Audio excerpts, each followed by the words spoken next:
دلوں میں دہشت ڈال دی، تو بعض کو تم قتل کر دیتے تھے اور بعض کو قید کر لیتے تھے،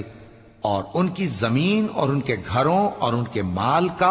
اور اس زمین کا جس میں تم نے پاؤں بھی نہیں رکھا تھا اس نے تم کو وارث بنا دیا،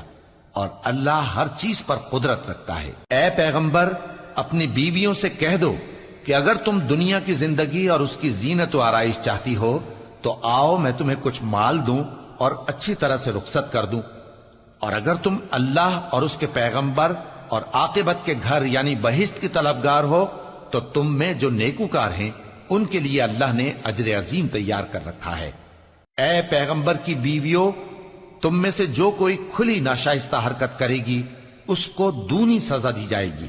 اور یہ بات اللہ کو آسان ہے۔ اور جو تم میں سے اللہ اور اس کے رسول کی فرما بردار رہے گی اور عمل نیک کرے گی اس کو ہم دونا ثواب دیں گے، اور اس کے لیے ہم نے عزت کی روزی تیار کر رکھی ہے۔ اے پیغمبر کی بیویوں،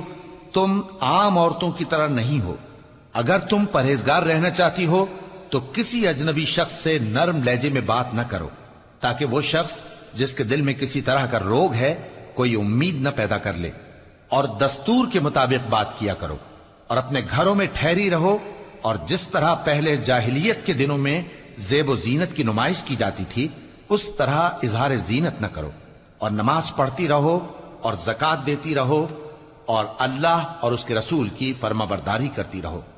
اے پیغمبر کی گھر والیوں، اللہ چاہتا ہے کہ تم سے ہر طرح کی ناپاکی دور کر دے اور تمہیں بالکل پاک صاف کر دے، اور تمہارے گھروں میں جو اللہ کی آیتیں پڑھی جاتی ہیں اور حکمت کی باتیں سنائی جاتی ہیں ان کو یاد رکھو، بے شک اللہ باریک بین ہے، باخبر ہے۔ جو لوگ اللہ کے آگے سر اطاعت خم کرنے والے ہیں، یعنی مسلمان مرد اور مسلمان عورتیں اور مومن مرد اور مومن عورتیں اور فرمانبردار مرد اور فرمانبردار عورتیں اور راست باز مرد اور راست باز عورتیں اور صبر کرنے والے مرد اور صبر کرنے والی عورتیں اور عاجزی کرنے والے مرد اور عاجزی کرنے والی عورتیں اور خیرات کرنے والے مرد اور خیرات کرنے والی عورتیں اور روزے رکھنے والے مرد اور روزے رکھنے والی عورتیں اور اپنی شرمگاہوں کی حفاظت کرنے والے مرد اور حفاظت کرنے والی عورتیں اور اللہ کو کثرت سے یاد کرنے والے مرد اور کثرت سے یاد کرنے والی عورتیں۔ کچھ شک نہیں کہ ان کے لیے اللہ نے بخشش اور اجر عظیم تیار کر رکھا ہے۔ اور کسی مومن مرد اور مومن عورت کو حق نہیں ہے کہ جب اللہ اور اس کا رسول کوئی بات طے کر دیں تو وہ اس کام میں اپنا بھی کچھ اختیار سمجھیں، اور جو کوئی اللہ اور اس کے رسول کی نافرمانی کرے وہ بالکل گمراہ ہو گیا۔ اور جب تم اس شخص سے جس پر اللہ نے ایسا